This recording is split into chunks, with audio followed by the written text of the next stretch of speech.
واشگاہ الفاظ میں دیکھو، توحید لازمی ہے، بغیر توحید کے بعد دوسرے نمبر پر رسالت ہے۔ پہلے توحید سمجھو، توحید یہی ہے کہ اللہ کے سوا کوئی معبود نہیں ہے۔ اور یہ ارباب کا جو اللہ تعالیٰ نے فرمایا کہ یہی ہے نا۔ حضرت عدی رضی اللہ تعالیٰ عنہ اللہ کے رسول کے صحابی تھے، عظیم صحابی تھے، یہ پہلے عیسائی ہوتے تھے۔ خود فرماتے ہیں حضرت عدی بن حاتم رضی اللہ تعالیٰ عنہ فرماتے ہیں کہ کیا تھا، فی عنقی صلیب من ذہب، میں اسلام قبول کر چکا، اسلام قبول کرنے کے بعد بھی میری گردن میں صلیب لٹکی ہوئی تھی سونے کی۔ اللہ کے رسول نے دیکھا، فرمایا الق عنک، اتار دو اس کو، ھذا الوثن، یہ تو بت ہے۔ عدی، یا عدی، الق عنک ھذا الوثن، اس وثن کو، اس بت کو پھینک دو، یہ تو بت ہے۔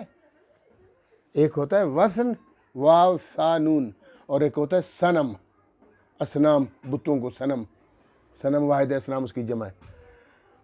صنم بت کو کہتے ہیں، وہ ظاہری طور پر وہ بنایا ہی اس لیے گیا کہ وہ بت ہے، اس کی عبادت کی جاتی ہے، نعوذ باللہ۔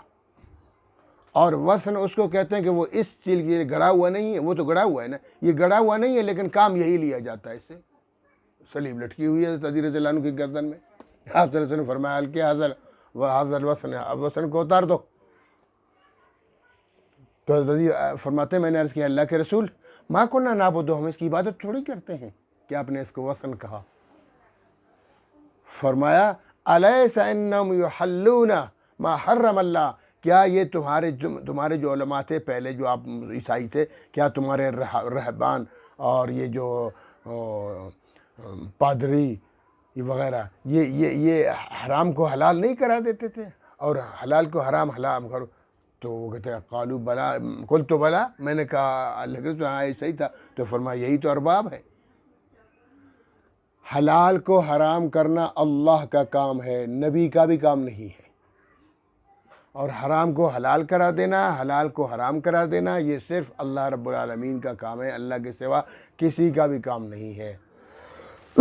پیغمبر تو حلت و حرمت کی خبریں دیتے ہیں بس، پیغمبر کسی چیز کو حلال نہیں قرار دیتے اپنی مرضی سے، پیغمبر کسی چیز کو حرام قرار نہیں دیتے اپنی مرضی سے۔ قرآن کریم خود کہتا ہے وَمَا يَنْتِقُ عَنِ الْهَوَىٰ إِنْ هُوَ إِلَّا وَحْيٌ يُوحَىٰ، پیغمبر صلی اللہ علیہ وسلم اپنی خواہش کے مطابق کچھ نہیں کہتے جب تک ان کو وحی نازل نہ ہو۔ اور احادیثیں بھری ہوئی ہیں، اللہ کے رسول صلی اللہ علیہ وسلم سے مسائل پوچھے جاتے تھے تو جن مسائل کا علم پہلے سے نازل ہو چکا تھا، آپ صلی اللہ علیہ وسلم فرماتے تھے کہ یہ مسئلہ اس طرح سے ہے، اور اگر کوئی نیا مسئلہ کسی نے چھیڑ دیا اور اس بارے میں اللہ تعالیٰ نے آپ صلی اللہ علیہ وسلم کو بتایا نہیں تھا، آپ صلی اللہ علیہ وسلم انتظار فرمایا کرتے تھے۔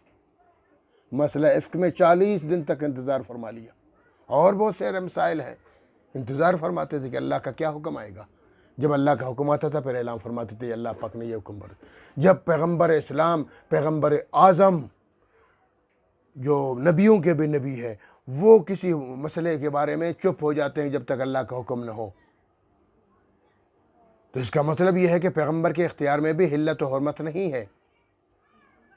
مسائل اللہ کی طرف سے آتے ہیں، حلت و حرمت خدا کی طرف سے ہے۔ کوئی امام حلال کو حرام نہیں قرار دے سکتا، جیسے اہل تشیع کا عقیدہ ہے کہ امام باقاعدہ حرام کو حلال قرار دیتے ہیں، حلال کو حرام، یہ اختیار ہے ان کو، کوئی اختیار نہیں ہے، اختیار انبیاء کو نہیں ہوتا۔ قرآن صاف کہتا ہے وَمَا يَنْطِقُ عَنِ الْهَوَىٰ إِنْ هُوَ إِلَّا وَحْيٌ يُوحَىٰ، کہ میرے پیغمبر حضرت محمد صلی اللہ علیہ وسلم بھی اپنی خواہش کے مطابق کچھ نہیں بول سکتے، کچھ نہیں بولتے کرنا دور کہ وہ کچھ نہیں بولتے جب تک ان کو اللہ کی طرف سے حکم نہ ہو۔ تو یہ احبار، یہ رہبان، یہ پادری، یہ عیسائیوں کے اور یہودیوں کے رہبان وغیرہ، ہاں یہ کیا کرتے؟ یہ تو حلت کو حرمت حضرت عدی فرماتے ہیں ایسے ہی کرتے تھے اللہ کے رسول، تو فرمایا یہی تو ہے، پھینک دو اس کو۔ حضرت عدی نے پھینک دیا، سونے کی صلیب لٹکی ہوئی تھی۔ آج کل تو ماشاءاللہ ہمارے اسکولوں میں صلیب لٹکی ہوتی ہے، وہ صلیب کی نشانی ہوتی ہے نا، سار ٹائی۔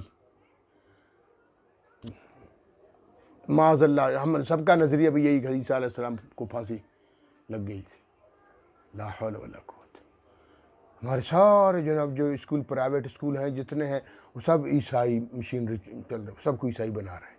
نظریات تو ان کی عیسائیوں والے، اس لیے یہی بڑے ہو کر پھر جناب پیسے والے تو یہی پرائیویٹ پڑھاتے ہیں اپنے بچوں کو، اور پھر پرائیویٹ سارے بڑے بڑے اسکول عیسائیوں کے ہیں، اور عیسائی پھر اپنے نظریات سے ہمارے بچوں کے دماغ میں ٹھونس دیتے ہیں، بڑے ہو کر یہ نام کے مسلمان ہوتے ہیں اور مشین ان کا چلاتے ہیں۔